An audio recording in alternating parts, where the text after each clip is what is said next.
सरसंघचालकांचं वक्तव्य आणि त्याचा समाजाने काढलेला अर्थ आणि त्याचा देशाच्या धोरणामध्ये त्याचा काय अंतर्भाव होतोय का या संदर्भातली चर्चा.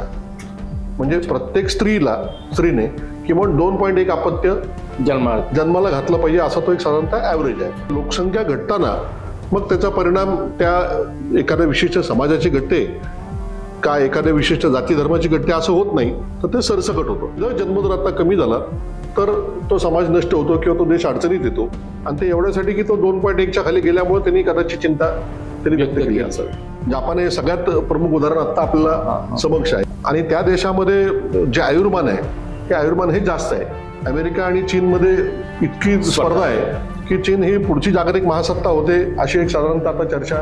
मला वाटतं 2022 मध्ये भारताने चीनच्या बरोबरची लोकसंख्या पण गाठली होती. आणि साधारणतः या शतकाच्या अंतापर्यंत म्हणजे साधारणतः 2100 सालापर्यंत चीनची लोकसंख्या ही जवळजवळ 77 कोटींनी घटणार आहे. चीनचं जे स्वप्न आहे किंवा चीनबद्दल जे बोललं की ही जागतिक महासत्ता होईल, तर ते जागतिक महासत्ता होण्यामध्ये तिथे मोठी अडचण होणार आहे. जन्मदर कमी झाल्यामुळे जो तरुण वर्ग आहे तो तरुण वर्ग पण कमी होतोय. आपली जर संस्कृती टिकायची असेल, आपला जर समाज टिकायचा असेल तर त्यासाठी आपला जन्मदर काय असला पाहिजे हे विचार सरसंघचालकांनी मांडला.